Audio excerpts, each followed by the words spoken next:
Nasema press nitakayoita ya pili, kama ukiendelea kunichokoa nitasema vitu utatoka moshi huwezi kufungua macho. Wiki hii nilifanya press. Niliita waandishi wa habari. Nitaka kuzungumza nao kwa habari ya utekaji, kupotea kwa watu katika nchi yetu ambako kumezidi sana.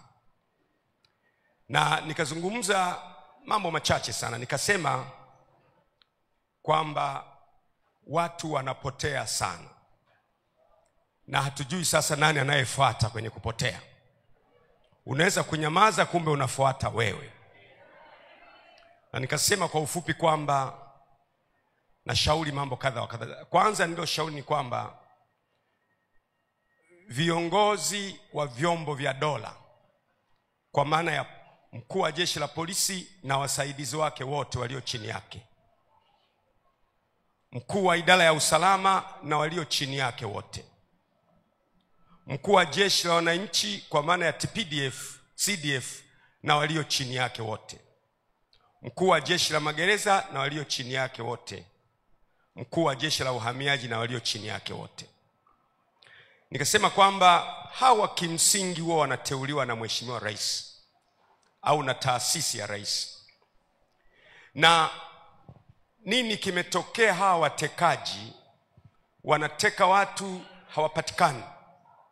Nakuta mama analia, baba analia, familia inalia, nchi inaomboleza kwa sababu ya watu kuwa wanatekwa, wengine hawajapatikana mpaka leo. Nikatoa orodha ya watu 83 ambao wengine wametekwa hawapatikani kabisa, wengine wametekwa wakapatikana, wengine hawajulikani. Kwa kati ya hao kuna watu ambao wametekwa hawapatikani, na kati ya hao kuna missing persons ambao hawajulikani wamekwenda wapi. Na mpaka juzi tarehe 28, Shehe wa Zanzibar, baada ya kuwa nimetoa tamko hili, Shehe wa Zanzibar, Shehe Jabil Haidar Jabil Al-Fasi, kuamkia tarehe 28 mwezi huu wa 5, juzi tu niliposema, alichukuliwa nyumbani kwake Fuoni majira ya jioni, na maiti ikaja kuokotwa njiani, njia ya Kizimbani ya Kinumoshi, eneo la Bumbwi Sud. Huyu Shehe Jabil ni muumini wa msikiti wa Ijumaa wa Marindi, naye ameondoka. Lakini tarehe 23 Machi ameondoka pia mjumbe wa halmashauri kuu ya CCM kule Mwanza, naye ameondoka tarehe 23 Machi, hajapatikana mpaka leo. Kwa hiyo watekaji wanateka mwana CCM, wanateka kiongozi wa dini, wanateka mwananchi wa kawaida. Juzi tu mmeona kiongozi wetu Father na Padri Kitima, ambaye pia ni katibu wetu wa teki, alivamiwa na watu, akapigwa, akaumizwa, na wale watu walikuwa na nia ya kumuua kabisa, akasurvive. Katekista wetu mwingine kule naye kavamiwa, naye kapigwa, kaburuzwa. Muda usingetosha kuleta mtu mmoja anaitwa Mdude kule Mbeya, watu wameingia nyumbani kwake, wamevunja mlango, wamemburuta, wameondoka naye, hajapatikana mpaka leo. Kwa hiyo watekaji wanateka mwana CCM, wanateka kiongozi wa dini. Unapochukua shehe, unamchukua nyumbani kwake, anakwenda anaokotwa, ameuawa. Hatujui nani atakayeuawa baadaye. Nataka nisisitize, Chama cha Mapinduzi ambacho wahasisi wake ni Mwalimu Julius Kambarage Nyerere pamoja na Abeid Aman Karume, chama hicho hakikubali utekaji. Hakikubali utekaji. Narudia tena, chama hicho, Chama cha Mapinduzi, hakikubali utekaji.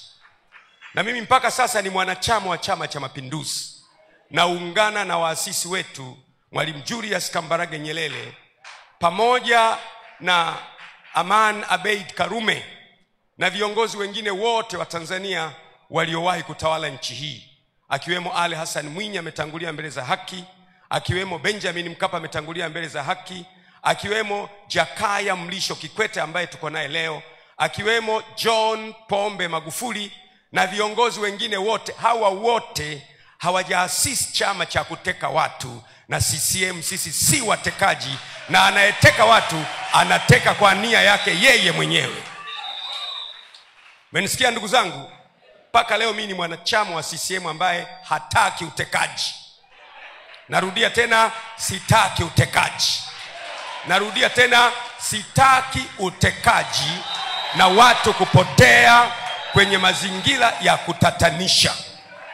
Sasa yeyote anayenipinga mimi, ninyi mtajua maana yake.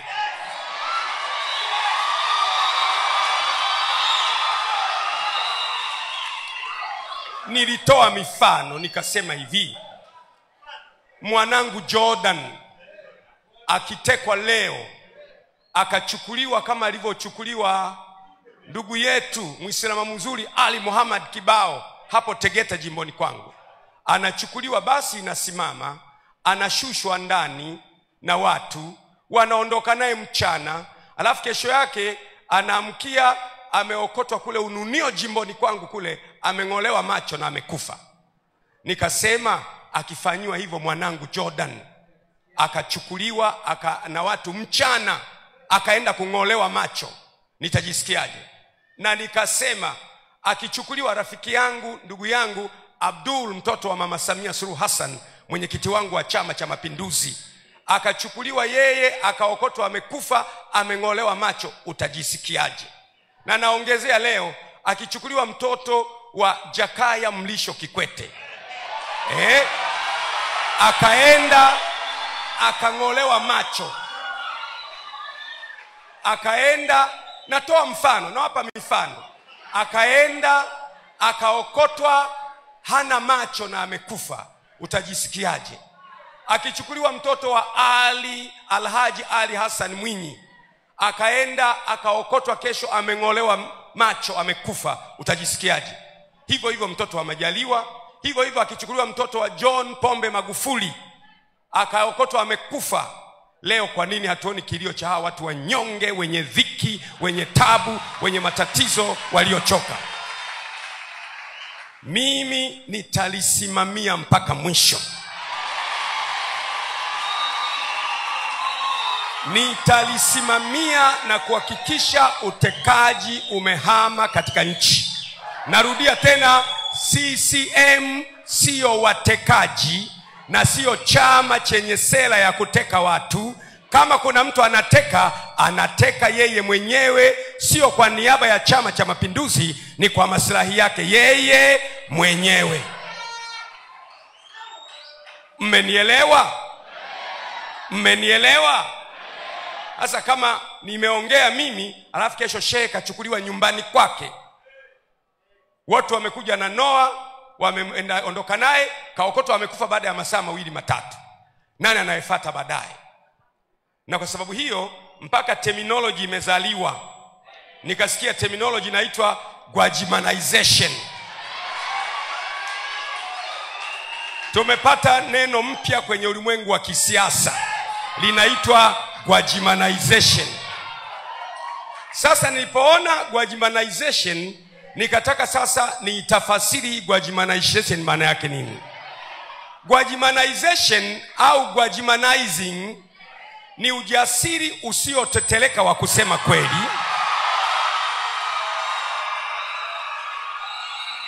haijalishi ukweli huo ni mchungu au hawapendezi walioko madarakani. Ni dhamiri thabiti ya kutetea maslahi ya taifa kuliko maslahi binafsi, na kuinua sauti kwa uthubutu mkubwa bila kuyumba kiasi cha kusababisha ivume ndani ya himaya za mamlaka na kutikisa misingi ya ufisadi na dhuluma katika nchi. Na kama hii ndiyo maana ya Gwajimanization, basi naipokea kwa mikono ya shukrani, na ningependa kila mtu awe Gwajimanized.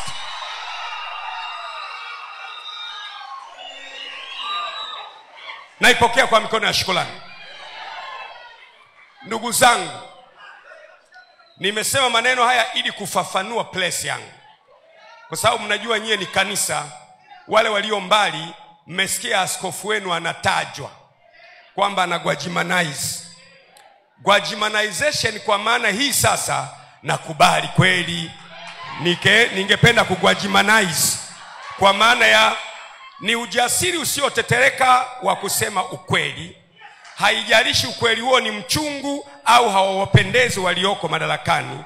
Ni dhamiri thabiti ya kutetea maslahi ya taifa kuliko maslahi binafsi, na kuinua sauti ya uthubutu mkubwa bila kuyumba kiasi cha kusababisha ivume ndani ya himaya za mamlaka na kutikisa misingi ya ufisadi na dhuluma katika nchi ya Tanzania. Gwajimanization. Nani angependa awe Gwajimanized hapa? Piga kelele, sema ya. Naomba ukae. Kwa hiyo kwenye hili swala sitayumba, sitabadilika, sitapunguza msimamo, tasimama nalo mpaka kuhakikisha kila aliyetekwa amejulikana amekwenda wapi, anafanya nini. Na wale missing persons, kuna wengine wanaitwa missing persons ambao wenyewe hawajulikani wako wapi, lazima tuhakikishe na wao wanapatikana.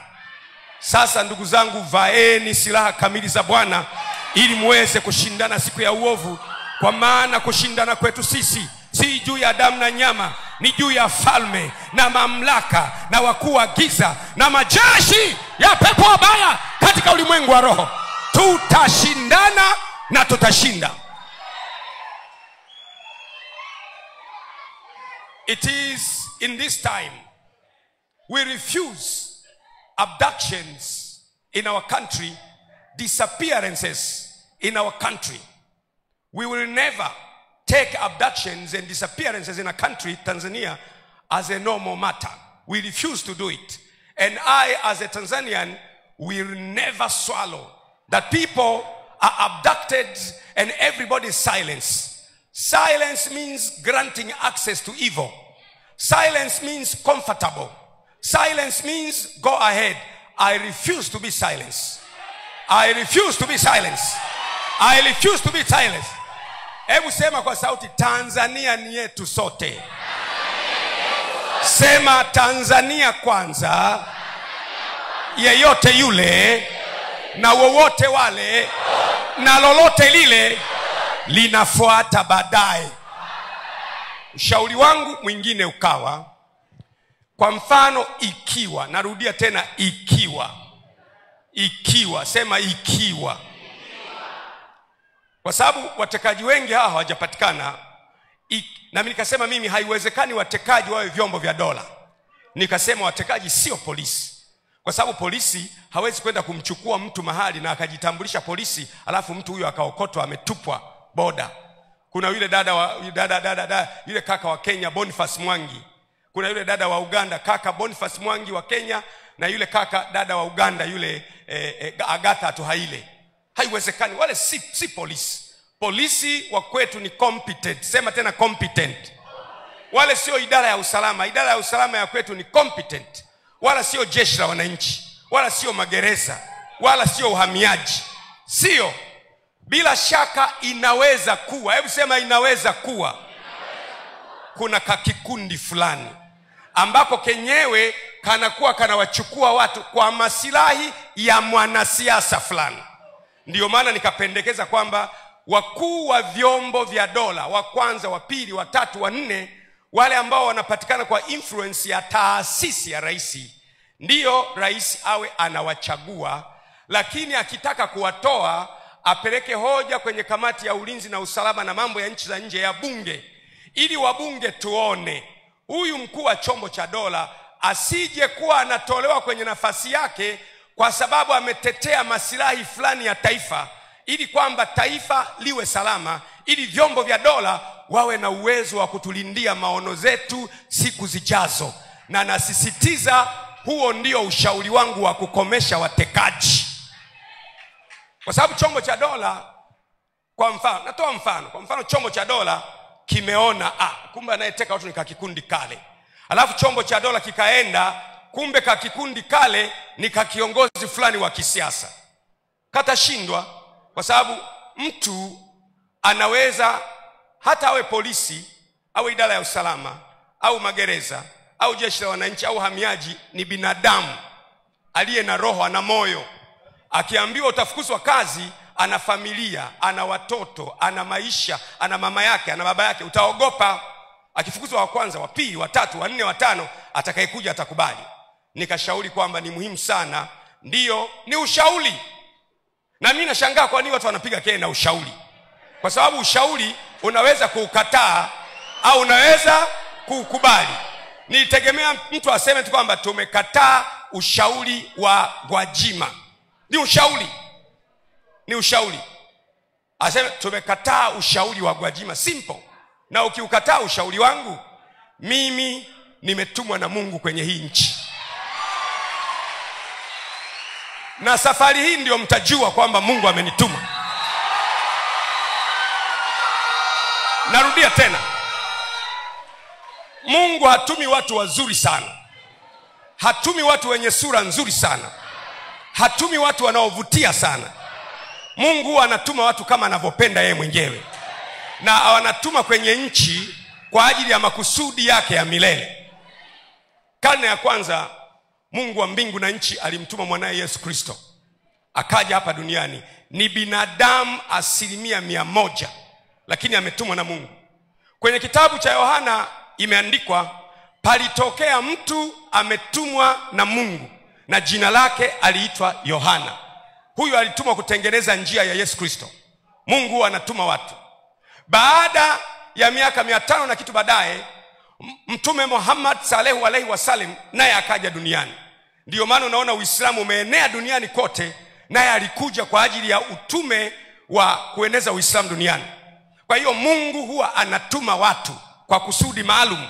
Na Mungu akiwatuma watu huwa anawalinda, anawatunza mpaka watimize mission waliotumwa naye katika uso wa dunia.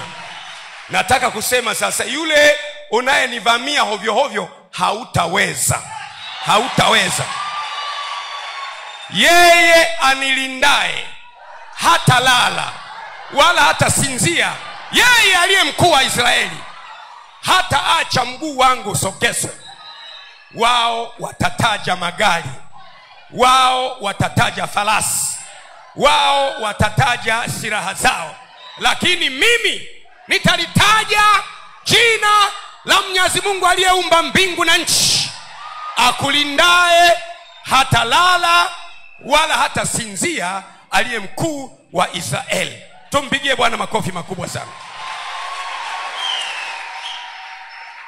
Umenielewa Umenielewa Naisemea Tanzania na wasemea wa Tanzania nikiwa mwanachama wa Chama cha Mapinduzi. CCM haina sera ya utekaji. Mimi ni mjumbe wa halmashauri kuu ya Chama cha Mapinduzi Taifa. Utekaji, kupotea kwa watu, sio wazo la CCM, na CCM haipotezi watu. Tupige makombola mpaka anayeteka watu atokee hadharani. Si tupige makombola. Na wana CCM, ndugu zangu, mnielewe. Napenda chama chetu, nitaendelea kukipenda, lakini utekaji na kupotea kwa watu kunaofanywa na vikundi visivyojulikana, hiyo ni leo, kesho kutwa na hata milele. Nitakataa kwa jina la Yesu.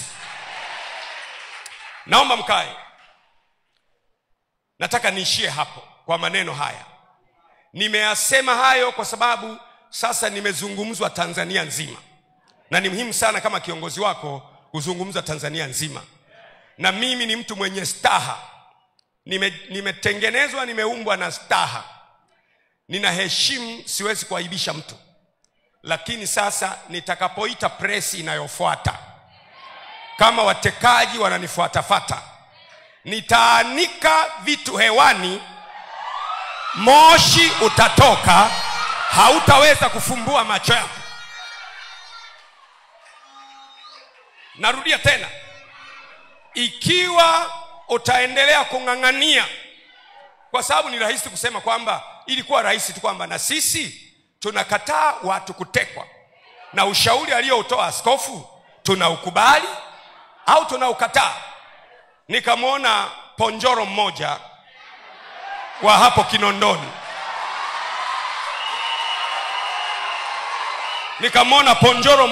Kinondoni,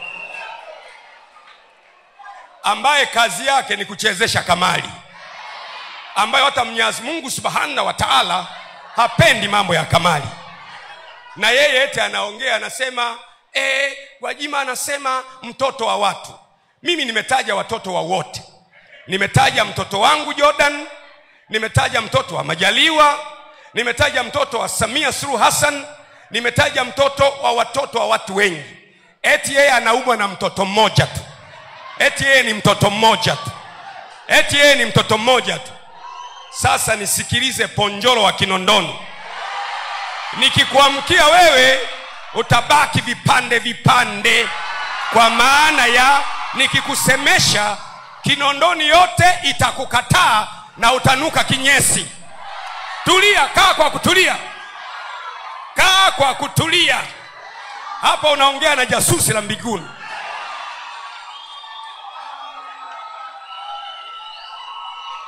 Kwa sababu mimi si nimekataa utekaji tu. Mimi nimesema Watanzania wasifanye nini? Wasitekwe. Basi. Na kama mtu asingenijibu mimi nisingesema haya. Mimi kwa kadiri unavyonichokoza ndivyo ambavyo jitu linaamka ndani yangu.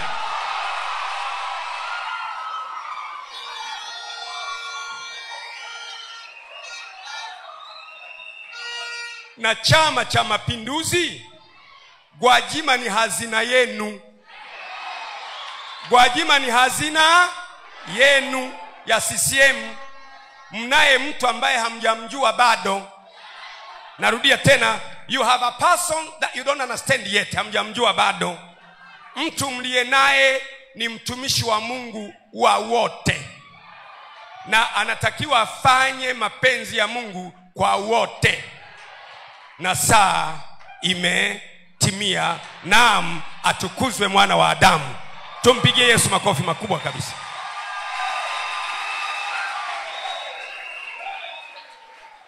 Natetea Waislamu waliotekwa, natetea Wakristo waliotekwa, natetea padiri aliyeumizwa, natetea wale ambao hawajaonekana, bila kujali chama. Kwa sababu mtu kama amekosea si akamatwe apelekwe mahakamani? Mtu kama amekosea si kuna taratibu za aliyekosea? Ndio maana nasema si vyombo vya dola, kwa sababu vyombo vya dola kazi yake ni kuarrest. Vyombo vya dola haviteki, polisi hawateki, idara ya usalama wa taifa hawateki, jeshi la wananchi hawateki, uhamiaji hawateki, magereza hawateki. Bila shaka kunaweza kuwa, mwambie mwenzao kunaweza kuwa na kakikundi fulani ambako haka ndio nakatumia message kwamba kila silaha utakayofanya haitafanikiwa juu ya taifa la Tanzania katika jina la Yesu. Mtu aseme haleluya. Basi nimeshatuma ujumbe, naishia hapo. Lakini nasema mtu akinichokoa nitaita press hata mara 2 kwa wiki. Nasema press nitakayoita ya pili, kama ukiendelea kunichokoa nitasema vitu utatoka moshi, huwezi kufungua macho. Lakini sasa mimi ni mtu wa staha. Hebu sema staha. Siwezi kumwaibisha mtu, na ndio maana umeniona almost miaka 4 yote nimekuwa kimya, kwa sababu sikuwa na lengo la kumwaibisha mtu. Lakini napoona utekaji, watu wanapotea na mimi nipo kwenye taifa langu, jambo hili haliwezi kukubalika hata mara moja.